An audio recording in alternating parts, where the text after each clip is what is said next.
আসসালামু আলাইকুম। আজকে দেখাবো পেঁয়াজ পাতা টমেটো ডিম দিয়ে খুব সহজ ঝটপট একটি ভাজি রেসিপি। প্রথমে পেঁয়াজ পাতা ধুয়ে নিয়েছি। এখন পেঁয়াজ পাতা সুন্দর করে কুচি কুচি করে কেটে নিচ্ছি।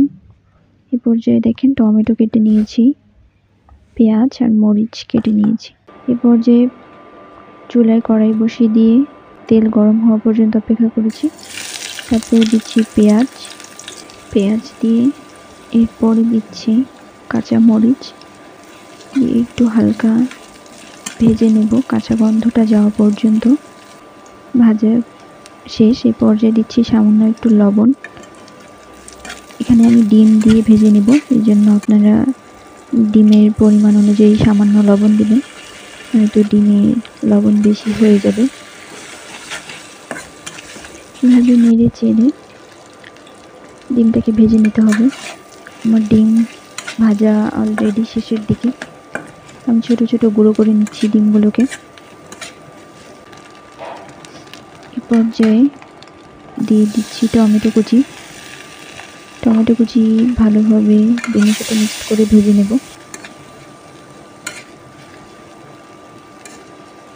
পর্যায়ে দিয়ে দিচ্ছি পরিমাণ মতো লবণ, হলুদ গুঁড়া, দিয়ে দিচ্ছি শুকনো গুঁড়া মরিচ,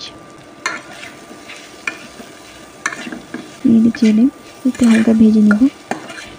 পর্যায়ে দিয়ে দিচ্ছি পানি অ্যাড করে হালকা একটু নেড়ে পানিটাকে বলক আসা পর্যন্ত অপেক্ষা করব। এই পর্যায়ে দিয়ে দিচ্ছি কেটে রাখা পেঁয়াজ পাতা দিয়ে একটু হালকা নেড়ে নেব। তারপরে দিয়ে দিব জিরা গুঁড়ি। আমি মশলাটা লাস্টে ইউজ করছি যাতে পোড়া লেগে না যায়। পোড়া লেগে গেলে মশলার একটা ফ্লেভার থাকে, এটা নষ্ট হয়ে যায়। এবার ঢাকনা দিয়ে ঢেকে 5 মিনিট পর আসবো। 5 মিনিট পর আসছি। দেখুন এখনো একটু পানি আছে। আমি এটাকে নেড়ে চেড়ে এখানেই ভেজে নিব। ভাজা প্রায় শেষের দিকে। দেখুন আমার ভাজি হয়ে গেছে। রান্নার কি সুন্দর একটা স্মেল আসতেছে, আমি তো লোভ সামলাতে পারলাম না, বসে পড়লাম খাবার খেতে।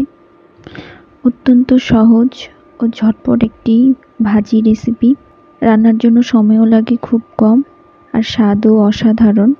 আপনারা এটা ভাত, রুটি, পরোটা যে কোনো কিছুর সাথেই খেতে পারেন।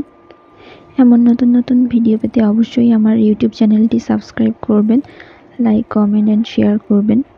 আর ইউটিউবে আমি নতুন, অবশ্যই